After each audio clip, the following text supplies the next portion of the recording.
हिमाचल विधानसभा के मॉनसून सत्र की आज आखिरी कार्यवाही है और आज आखिरी कार्यवाही के दौरान सदन में एक बार फिर कई अहम मुद्दे उठे, कई अहम मुद्दों पर चर्चा की गई। विपक्ष की तरफ से सवाल किए गए तो सत्ता पक्ष की तरफ से जवाब दिए गए। तो हिमाचल विधानसभा के मॉनसून सत्र की कार्यवाही के आखिरी दिन प्रश्नकाल से विधानसभा मॉनसून सत्र की कार्यवाही शुरू हुई। उप मुख्यमंत्री मुकेश अग्निहोत्री ने क्रिप्टो करेंसी का मुद्दा उठाया। हिमाचल में क्रिप्टो करेंसी जालसाजी मामलों की जांच के लिए एसआईटी बनाई जाएगी। क्रिप्टो करेंसी फ्रॉड मामले की जांच करेगी एसआईटी, मुकेश अग्निहोत्री की तरफ से कहा गया है। एसआईटी नॉर्दर्न रेंज अभिषेक दुल्लर की अध्यक्षता में ये कमेटी बनाई गई है। निपुण अधिकारी को कमेटी में शामिल किया गया है। तो हिमाचल में क्रिप्टो करेंसी फ्रॉड मामले की जांच होगी। इसके लिए आईपीएस अधिकारी अभिषेक दुल्लर की अध्यक्षता में विशेष जांच टीम गठन कर दिया गया है। अभिषेक दुल्लर मौजूदा समय में डीआईजी नॉर्दर्न रेंज के पद पर हैं और वो लंबे समय तक सीबीआई में अपनी सेवाएं भी दे चुके हैं। कमेटी पूरे प्रदेश में क्रिप्टो करेंसी मामले में जो भी शिकायतें आई हैं या किसी के साथ फ्रॉड हुआ है उसकी जांच करेगी। उप मुख्यमंत्री मुकेश अग्निहोत्री ने विधानसभा में देहरा के विधायक होशियार सिंह के सवाल के जवाब में ये तमाम जानकारी दी है। तो क्रिप्टो करेंसी का मुद्दा हिमाचल विधानसभा की मॉनसून सत्र की कार्यवाही के आखिरी दिन उठाया गया और भी कई अहम मुद्दे जिस पर चर्चा हुई है। तो विधानसभा मॉनसून सत्र की कार्यवाही के दौरान और क्या कुछ रहा, ये जानने के लिए हम सीधा लिए चलते हैं आपको शिमला, जहां पर हमारी संवाददाता रेशमा कश्यप लाइव हमारे साथ जुड़ चुकी हैं। रेशमा, हिमाचल विधानसभा की मॉनसून सत्र की कार्यवाही का आखिरी दिन क्या कुछ इस दौरान रहा, आपसे विस्तार से जानना चाहिए। जी नेहा, मैं आपको बताना चाहूंगी कि आज आखिरी दिन है और 2 बजे से यहाँ की जो कार्यवाही है वो शुरू हुई थी। प्रश्नकाल से शुरू हुआ था। आज सदन में जो कार्यवाही रहती है, आपको मैं बताना चाहूंगी 3 अहम जो मुद्दे हैं आज प्रश्नकाल के दौरान यहाँ पर उठाए गए थे।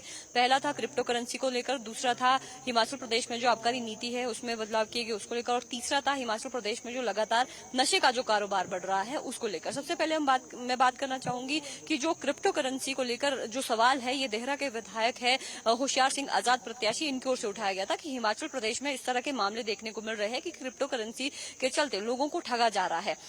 हिमाचल प्रदेश में तकरीबन हजारों करोड़ों का जो घपला यहाँ पर हो चुका है। उन्होंने आरोप भी लगाया कि इसमें जो राजनीतिक जो संलिप्तता है वो हो सकती है, नहीं तो इतनी जो कंपनियां हैं वो यहाँ पर धड़ल्ले से इस तरह का जो कारोबार है वो कैसे कर सकती है। इसके जवाब में उप मुख्यमंत्री मुकेश अग्निहोत्री ने ये कहा है कि एक एसआईटी का गठन कर दिया गया है जिसके अध्यक्ष यहाँ पर जो अभिषेक दुल्लर है, आईपीएस अधिकारी है, वो इसके जो अध्यक्ष है वो होंगे और उनकी ही देखरेख में जो जितने भी मामले यहाँ पर आए हैं हिमाचल प्रदेश में उनको जल्दी से जल्दी निपटाने का जो काम है किया जाएगा। इसके बाद दूसरी बात अगर हम करें आबकारी नीति में जो बदलाव किए गए हैं तो उसके जवाब में जो उप मुख्यमंत्री मुकेश अग्निहोत्री उन्होंने कहा है कि अभी से, यानी कि पिछली सरकार की अगर हम बात करें तो उनकी ओर से जो ठेके होते थे उन्हें रिन्यू करने का जो टेंडर है उन्हें रिन्यू किया जाता था, लेकिन इस बार ऑक्शन कम जो टेंडर है यहाँ पर किए गए थे जिसकी वजह से हिमाचल प्रदेश को 1 साल के अंदर अंदर तकरीबन 1800 से 1900 करोड़ के बीच में जो रेवेन्यू है वो यहाँ पर प्राप्त होगा, जिसकी वजह से हिमाचल प्रदेश की जो आय है उसमें वृद्धि होगी। तीसरी बात यहाँ पर कही गई है नशे को लेकर।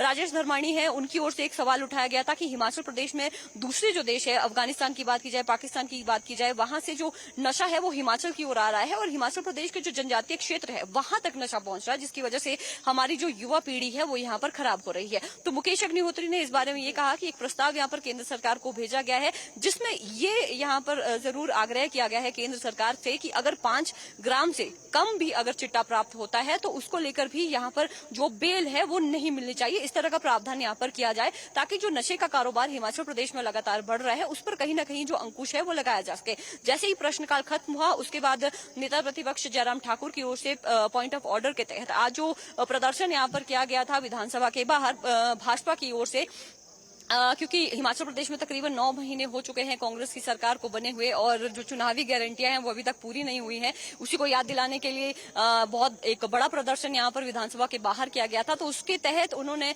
ये आरोप यहां पर लगाया है पुलिस प्रबंधन के ऊपर कि यहां पर ना तो उनके जो विधायक है उन्हें सदन में अंदर आने से रोका गया क्योंकि बैरिकेडिंग वहां पर की गई थी। इसके अलावा वो खुद वहां पर उन्हें रोका गया, उनसे अंदर आने की जो अनुमति है वो यहाँ पर नहीं दी गई। इसके अलावा एक जो विधायक है उनके डॉक्टर जनक, उन्हें भी भी यहाँ पर हल्की जो चोटें हैं यहाँ पर आई है, तो पॉइंट ऑफ ऑर्डर के तहत इस पर साथ ही अंदर साथ यहाँ आपसे पर भी चर्चा जानना की गई। चाहेंगे क्योंकि अक्सर देखा जाता है जब विधानसभा मॉनसून सत्र की कार्यवाही शुरू होती है तो विपक्ष की तरफ से ये बात रखी जाती है कि जितने भी दिन सदन की कार्यवाही चलेगी तमाम मुद्दे वो उठा नहीं पाएंगे क्योंकि सदन की कार्यवाही का जो समय है वो बेहद कम है। लेकिन इस बार सदन की कार्यवाही काफी दिन तक चली है और समय भी भरपूर मिला है, तो क्या विपक्ष की तरफ से इस तरह की कोई बात रखी गई है कि कोई मुद्दा इस बार छूट गया हो जो विपक्ष की तरफ से नहीं उठाया गया?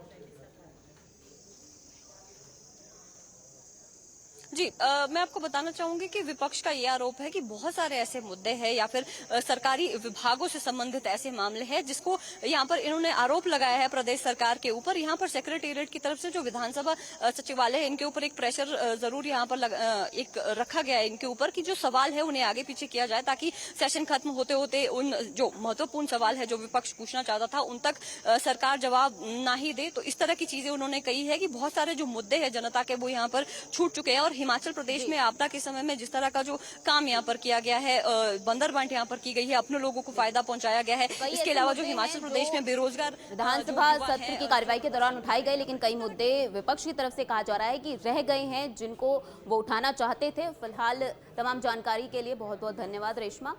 तो हिमाचल विधानसभा की मॉनसून सत्र की कार्यवाही का आज आखिरी दिन था। कई अहम मुद्दे विपक्ष द्वारा उठाए गए, सत्ता पक्ष द्वारा इसका जवाब दिया गया।